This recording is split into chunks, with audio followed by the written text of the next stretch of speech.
നിങ്ങളുടെ favourite shows ഇനി ഒരിക്കലും മിസ്സാവില്ല. ഇപ്പോൾ C5 കാണും നിങ്ങളുടെ ഫേവറേറ്റ് ഷോസ് തികച്ചും സൗജന്യമായി. പറഞ്ഞാലും മനസ്സിലാവില്ലേ? കടന്നു പോവാനാ ഞാൻ പറയുന്നേ. അമ്മ കണ്ടില്ലേ, അവൾ സിദ്ധുവിനെ പെടാപ്പാട് പെടുത്തുന്നത് അമ്മ കണ്ടില്ലേ?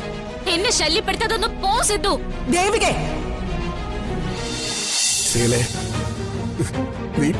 നീ ഇങ്ങനെ ഭ്രാന്ത് പറയരുത്.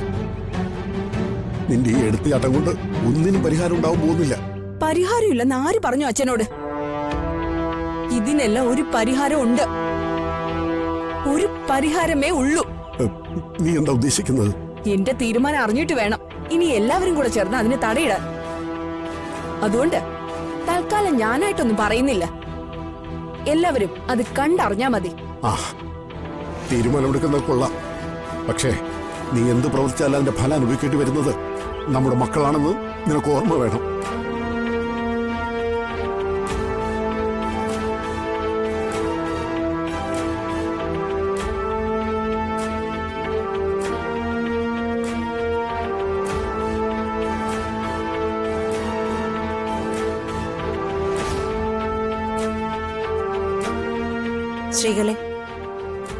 ശ്രീകല ചെയ്തത് തെറ്റാണെന്ന് ഞാൻ ഒരിക്കലും പറയില്ല.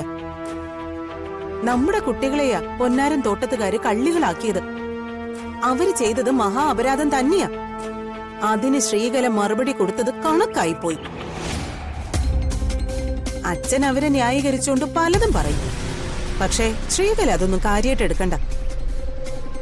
അല്ല, നിങ്ങൾ പറയുന്നത് മുഴുവനും ഞാൻ കേട്ടൊന്നുമില്ല. എങ്കിലും ശ്രീകല അവിടെ ചെന്ന് തകർത്തടുക്കിയെന്ന് എനിക്ക് മനസ്സിലായി. വിടരുത് ശ്രീകലെ, നമ്മൾ അവരെ വിടരുത്. നമ്മളെ നാണം കെടുത്തിയവരെ വെറുതെ വിടാൻ പാടില്ല. കിട്ടുന്ന അവസരം ഉപയോഗിച്ച് അവർക്കിട്ട് നമ്മൾ പണി കൊടുക്കണം.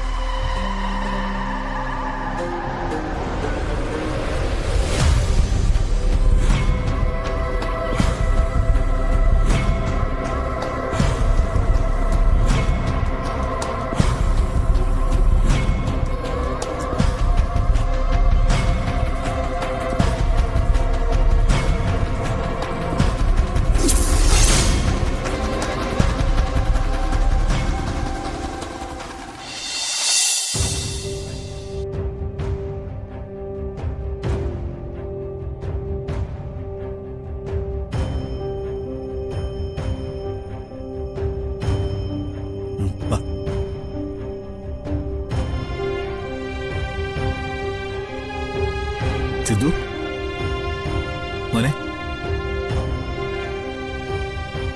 അല്ല മോൻ എന്താ ഇവിടെ തനിച്ചിരിക്കുന്നത്? ചോദിച്ചത് കേട്ടില്ലേ? മോൻ എന്താ ഇവിടെ തനിച്ചിരിക്കുന്നേന്ന്. അല്ല, മോനെപ്പോഴും മോന്റെ മാലാഖയുടെ പോലെ ഇരിക്കാറ്. ഇപ്പൊ എന്തു പറ്റി? എന്നോടെ മാലാഖയുടെ അടുത്ത് പോകരുതെന്ന് അച്ഛനമ്മ പറഞ്ഞേക്കണേ. അതെന്താ അച്ഛനും അമ്മ അങ്ങനെ പറഞ്ഞത്? മാലാഖ ഇവിടെ വിഷമിച്ചിരിക്കുന്ന മാലാഖയെ ശല്യപ്പെടുത്തിയോ മാലാഖ ഇവിടുന്ന് പോകുന്നു പറഞ്ഞു.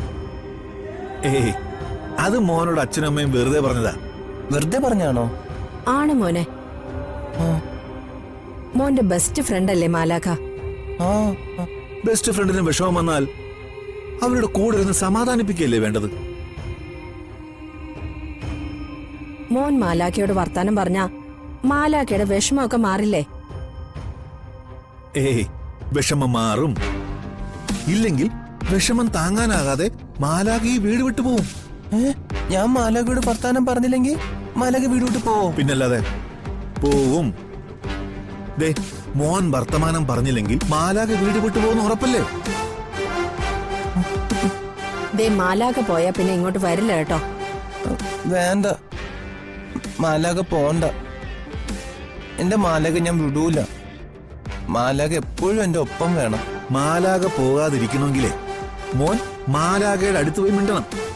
മാലാഖയുടെ അടുത്ത് പോവരുതെന്നല്ല അച്ഛനമ്മ പറഞ്ഞേക്കണേ. അതൊന്നും സാരമില്ല. അച്ഛനോടും അമ്മയോടും ഞങ്ങൾ പറഞ്ഞോളാം. അതെ, മോൻ ചെല്ല്. ചെന്ന് മാലാഖയോട് ഇപ്പൊ തന്നെ സംസാരിക്കും. ചെല്ല്.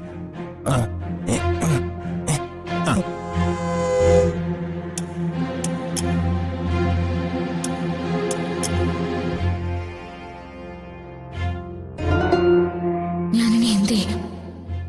എന്ത് തീരുമാനം എടുക്കേണ്ടത്? എന്തിനാ ദൈവം എന്നെയും കുട്ടനെയും തമ്മിൽ കൂട്ടിച്ചേർത്തത്? ഇങ്ങനൊരു വിവാഹം നടത്തി തീർത്തത്. അച്ഛന്റെ കൊലയാളിയാണ് കുട്ടനെന്ന് ഒരു സൂചന പോലെ ഈശ്വരൻ തന്നില്ലല്ലോ. അച്ഛന്റെ ജീവനെടുത്ത ഒരാളോടൊപ്പം ഞാൻ എങ്ങനെ ജീവിക്കും? കുട്ടനെ വെറുക്കാനും എനിക്ക് സാധിക്കുന്നില്ലല്ലോ. അറിയില്ല എന്ത് ചെയ്യണമെന്ന് എനിക്കറിയില്ല.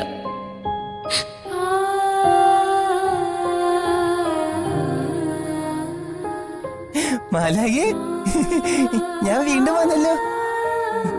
എനിക്ക് മാലാകയോട് മിണ്ടാണ്ടിരിക്കാൻ പറ്റണില്ല. മാലാകെ പറ, നമുക്ക് എന്തേലൊക്കെ മിണ്ടാന്നേ. എന്നോട് മിണ്ടും മാലാകെ. മാലാകെ എന്തേലും ഒന്ന് സംസാരിച്ചേ, ഇല്ലെങ്കിൽ കഥ പറ. എന്തേലും പറ മാലാകെ, പറ പറ മാലാകെ. എന്തൊരു ശല്യമാ, ഒന്ന് പോവോ? ഇല്ല, ഞാൻ പോവൂല. എനിക്ക് എപ്പോഴും മാലാക എന്റെ കൂടെ വേണം. മാലാക എന്റെ കൂടെ സംസാരിക്കണം. വാ, നമുക്ക് ഈ ടോയ്സ് വെച്ച് കളിക്കാം മാലാകെ. വാ വാ മാലാകെ, വാ. വല്ലാത്തൊരു ശല്യമായല്ലോ. അമ്മേ, എന്നെ ശല്യപ്പെടുത്തരുതെന്ന് ഞാൻ പറഞ്ഞതല്ലേ? ഞാൻ പറഞ്ഞിട്ടില്ലേ ശല്യപ്പെടുത്തരുതെന്ന്? പിന്നെ എന്തിനാ എന്നെ ഇങ്ങനെ ശല്യം ചെയ്യുന്നേ? എന്നെ ശല്യപ്പെടുത്താതെ ഇവിടെ ഇറങ്ങിപ്പോ. വാ മാലാകെ, കളിക്കാന്നേ. പറഞ്ഞാലും മനസ്സിലാവില്ലേ? കടന്നു പോവാനാ ഞാൻ പറയുന്നേ. അമ്മ കണ്ടില്ലേ? അവൾ സിദ്ധുവിനെ പെടാപ്പാട് പെടുത്തുന്നത് അമ്മ കണ്ടില്ലേ? എന്നെ ശല്യപ്പെടുത്താതൊന്ന് പോ സിദ്ധു. ദേവികേ,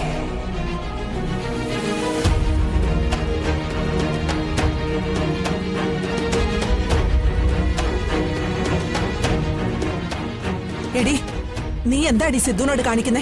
നീ അവനെ വേദനിപ്പിക്കുകയാണോ? മുത്തശ്ശി, ഞാൻ നിന്റെ അച്ഛനെ കൊന്നവനെന്ന നിലയിലാണോ നീ എന്റെ കൊച്ചുമോന്റെ നേരെ വാളെടുക്കുന്നത്? നിന്റെ അച്ഛനെ കൊന്നത് സിദ്ധു ആണെന്ന് നിന്റെ അമ്മ പറഞ്ഞ അറിവ് മാത്രമല്ലേ ഉള്ളൂ, അല്ലാതെ തെളിവൊന്നുമില്ലല്ലോ. അതെ, അത് അമ്മ ചോദിച്ചു ചോദ്യം. സിദ്ധുവാണ് ദേവികയുടെ അച്ഛനെ കൊന്നതെന്നതിന് എന്ത് തെളിവാണുള്ളത്? അങ്ങനെ എന്തെങ്കിലും സംഭവിച്ചിട്ടുണ്ടായിരുന്നെങ്കിൽ പോലീസുകാർ അത് കണ്ടുപിടിക്കുമായിരുന്നല്ലോ. ഏതായാലും കാര്യങ്ങൾക്ക് വ്യക്തത വരും മുമ്പേ സിദ്ധുവിനോട് കണ്ണിച്ചോരല്ലാതെ ദേവിക പെരുമാറുന്നത് മഹാകഷ്ടമാ, സങ്കടമാ.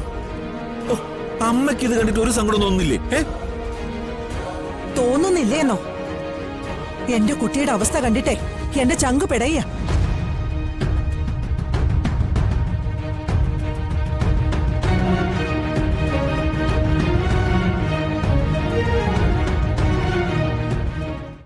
ഡൗൺലോഡ് ചെയ്യൂ C5 ആപ്പ്. കാണൂ എല്ലാ എപ്പിസോഡുകളും സൗജന്യമായി.